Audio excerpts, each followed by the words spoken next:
Welcome to Learning and Building. Today we're talking about how to become economically sufficient, even if you're starting from zero. Most of us were taught how to pass a test, but we weren't always taught how to manage money.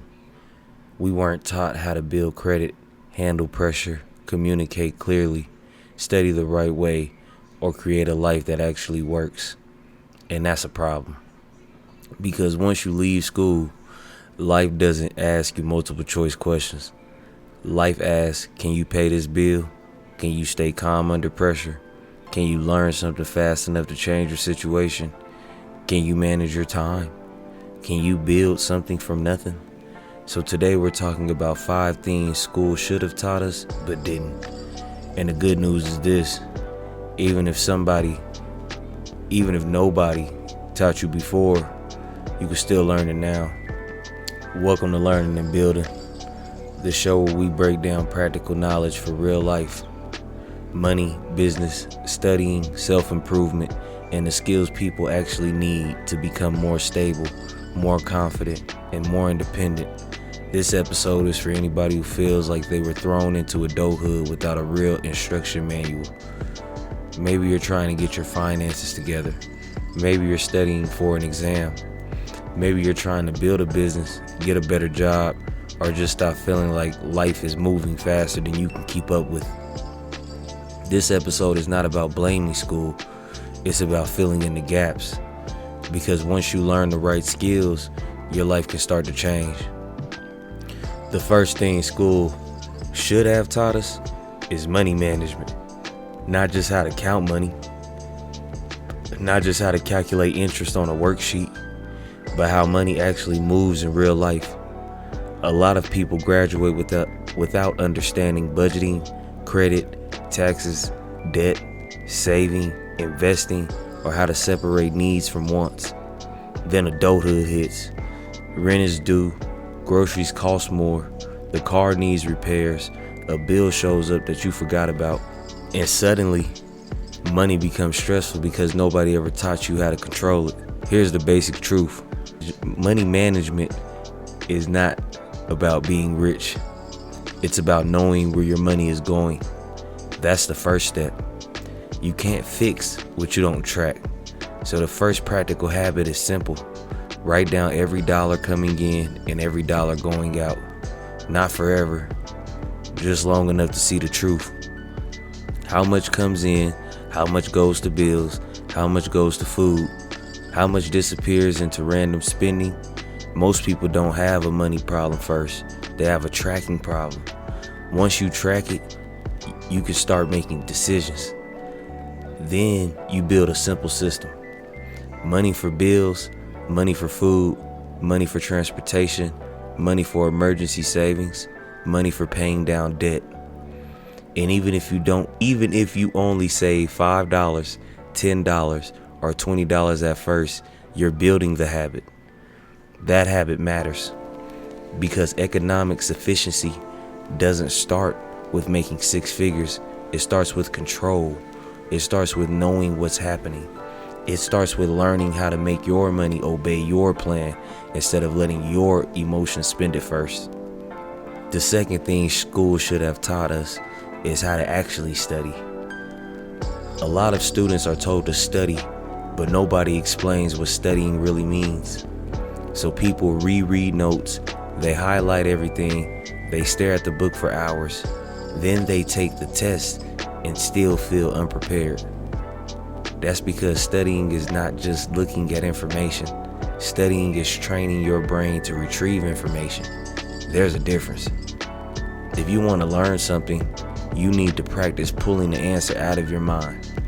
That means using flashcards, practice questions, teaching the concept out loud, writing summaries without looking at the notes, testing yourself before the real test. That's how learning sticks. Here's a simple study system anybody can use. It's free. First, learn the material once. Watch the lesson, read the chapter, or listen to the explanation. Second, close the material and ask yourself, what do I remember? Third, write down what you remember without cheating. Fourth, check what you missed. Fifth, practice again. That process is uncomfortable, but it works. The goal is not to feel smart while studying. The goal is to expose what you don't know before the exam exposes it for you. That's the part a lot of people miss. Struggling during practice is not failure. It's preparation. So if you're studying for an exam, don't just reread. Practice. Test yourself. Explain it out loud. Make mistakes early, then fix them before test day. The third thing school should have taught us is communication, because communication affects almost everything. Jobs, relationships, business, conflict, leadership, opportunities. A person can be talented and still lose opportunities because they don't know how to communicate clearly. And communication is not just talking. It's knowing how to explain what you mean. It's knowing how to listen. It's knowing how to ask better questions. It's knowing how to say no without being disrespectful. It's knowing how to speak up without losing control. A lot of arguments happen because people react before they clarify. That's deep.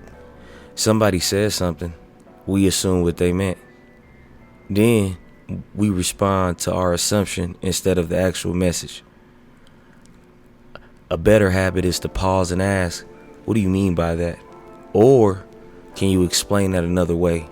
Or another one, here's what I'm hearing, is that what you meant?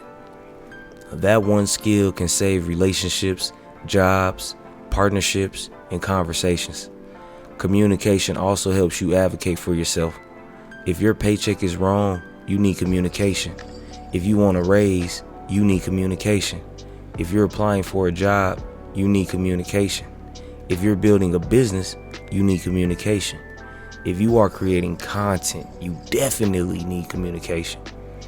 The better you can explain your thoughts, the more people can understand your value. And that matters.